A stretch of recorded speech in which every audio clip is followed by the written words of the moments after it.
अस्सलाम वालेकुम। आज डिबेट ये नहीं है कि खुदा है या नहीं, आज मैं बात करूंगा डिजिटल लैंग्वेज में। लोग कहते हैं डीएनए समझ लिया, सेल्स डिकोड कर लिया, खुदा की ज़रूरत क्या है। मैं कहता हूँ तुमने किताब के पन्ने गिन लिए लेकिन कहानी पढ़ना भूल गए। सवाल ये नहीं कि खुदा दिखता क्यों नहीं, सवाल ये है कि खुदा के बगैर इतना कॉम्प्लेक्स सिस्टम चल कैसे रहा है। एक मिसाल समझिए, एक पुराना रेडियो बज रहा है बड़ी सुरीली गीत के साथ। एक साइंटिस्ट आता है, रेडियो खोलता है और बोलता है देखो कॉपर वायर, ट्रांजिस्टर, सर्किट, इसीलिए आवाज आ रही है। तब एक आम आदमी पूछता है भाई वायर्स ठीक है लेकिन ये सुर, ये गीत, ये बोल कहाँ से आया। रेडियो आवाज पैदा करता है, रेडियो सिर्फ सिग्नल रिसीव करता है। हमारी बॉडी, हमारा ब्रेन, हमारा डीएनए, ये सब सिर्फ हार्डवेयर है। साइंस बताती है एटम्स कैसे जुड़े, लेकिन ये नहीं बताती कि जिंदगी का म्यूजिक बजाने का इंस्ट्रक्शन किसने लिखा। रैंडम नॉइज से कभी भी मीनिंगफुल गाना बज ही नहीं सकता। अब बात आती है इंसाफ की। लोग कहते हैं दुनिया में जुल्म है तो खुदा कहाँ है। मैं कहता हूँ नेचर में इंसाफ नहीं है, इसी बात में खुदा का सबसे बड़ा सबूत छुपा हुआ है। सोचिए अगर पूरी दुनिया अंधेरी होती तो रोशनी का लफ्ज पैदा ही नहीं होता। अगर हम सिर्फ जानवर होते तो जुल्म से हमें तकलीफ ही नहीं होती। तकलीफ इस बात का सबूत है कि अंदर कोई स्टैंडर्ड पहले से इंस्टॉल है। इंसाफ की प्यास बताती है कि पानी कहीं ना कहीं जरूर मौजूद है। कंप्यूटर का प्रोग्राम खुद को नहीं लिखता, उसके पीछे कोडर होता है।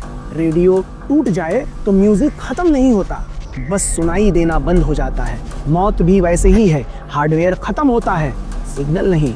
हार्डवेयर यानी हमारा जिस्म, सिग्नल यानी हमारा रूह। अब फैसला आपका है, आप सिर्फ हार्डवेयर देखना चाहते हो या रूह को समझना चाहते हो, जो बताता है ये सही है और ये गलत, जो फर्क करता है अच्छी बातों में और बुरी चीजों में, जो रोकता है गलत कामों से। आपने कभी सोचने की कोशिश की कि जब भी आप कोई गलत काम करते हो तो अंदर से एक आवाज आती है ये गलत है, वो कहाँ से आती है। जब भी आप कोई नेक काम करते हो आपको एक खुशी महसूस होती है, वो कहाँ से आती है। हमारे सिस्टम में ये किसने इंस्टॉल किया, सोचिए और कमेंट में जरूर बताइए। तुम हाउ तक पहुंचे हो, वाई से भाग रहे हो। सिस्टम समझने से सिस्टम का ऑनर गायब नहीं हो जाता। अगर सब कुछ रैंडम होता तो लॉजिक पे डिबेट भी रैंडम होती। इंसाफ की डिमांड खुद एक एविडेंस है। कुछ सवाल ले लेते हैं, जवाब सुनने के बाद कॉन्सेप्ट और क्लियर हो जाएगा। पहला सवाल, गाजा में जो बच्चे मर रहे हैं उनका गुनाह क्या है। सीधा जवाब, उनका कोई गुनाह नहीं, जीरो।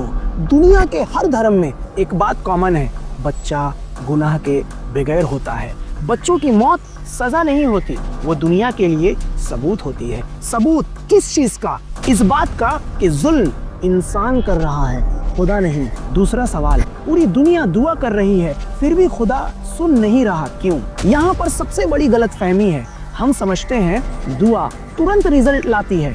हकीकत ये है दुआ इंसान का फर्ज है, इंसाफ खुदा का वादा और वो वादा खिलाफ नहीं है। हर सुनी हुई दुआ का जवाब हाँ ही हो ये जरूरी नहीं। कभी जवाब होता है हाँ, कभी बाद में, कभी इस दुनिया में नहीं अगली दुनिया में। अगर हर जुल्म यही तुरंत खत्म हो जाए तो अदालत का कॉन्सेप्ट बेकार हो जाएगा, आखिरत का मतलब खत्म हो जाएगा। तीसरा सवाल, क्या इस पूरी दुनिया में कोई नेक बंदा नहीं जिसकी दुआ कबूल हो रही हो। ये सवाल सुनने में लॉजिकल लगता है लेकिन अंदर से एक ट्रैप है। सोचिए अगर सिर्फ एक नेक बंदे की दुआ से बॉम्ब्स हवा में रुक जाते, गोलियां मुड़ जाती, जालिम तुरंत मर जाते तो इंसान के पास फ्री विल ही नहीं बचता। दुनिया एग्जाम हॉल है, मैजिक शो नहीं। एग्जाम में एग्जामिनर आंसर नहीं बताता, सिर्फ रूल्स फॉलो करवाता है। असल सवाल जो लोग नहीं पूछते, ये पूछना आसान है खुदा क्यों नहीं रोका, लेकिन ये पूछना मुश्किल है इंसान आखिर क्यों नहीं रुके। जब हाथ बंदूक उठाए तो इल्जाम आसमान पे डालना आसान होता है।